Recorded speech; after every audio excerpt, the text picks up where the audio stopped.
Fruit trees make a very good divider.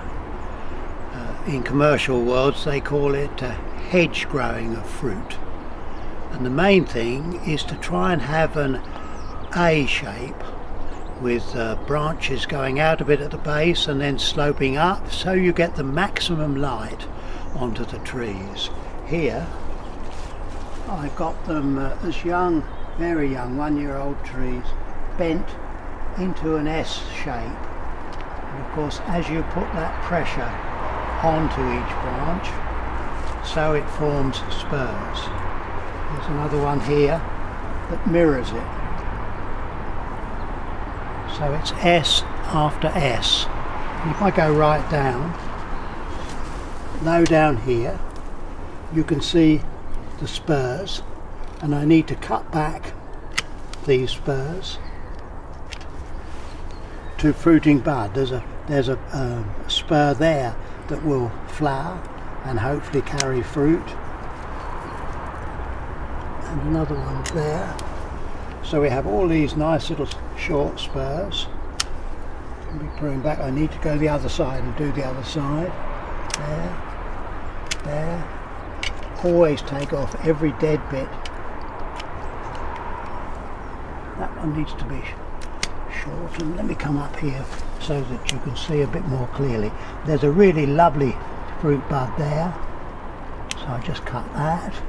There's one there, so I'll just trim that off.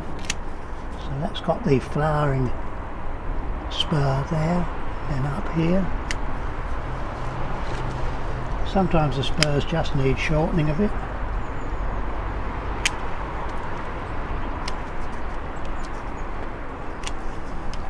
And there, you see, I could cut it to that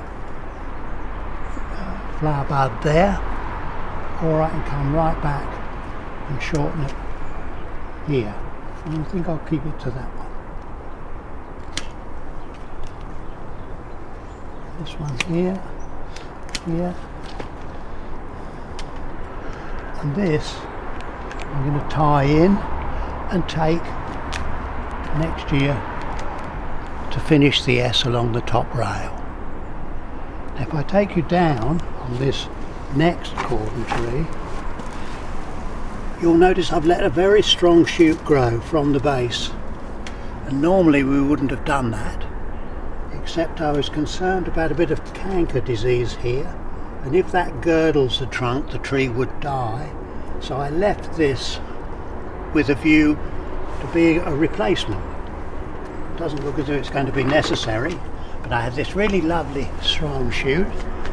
Don't really want to cut it off, and so in an effort to make that A-frame, I'll just tie that down, and then of course it needs to be tied and held in place. I find these Velcro strips work pretty well, but any kind of tie just to hold it. And when you bend a branch like that and put it under pressure, then you'll find it'll make all little spurs. There's some fruiting buds here already. Just shorten that. And so what I'm looking for is a hedge of fruiting spurs. And if you give that a bit of water in the summer and a really good feed, the crops can be tremendous.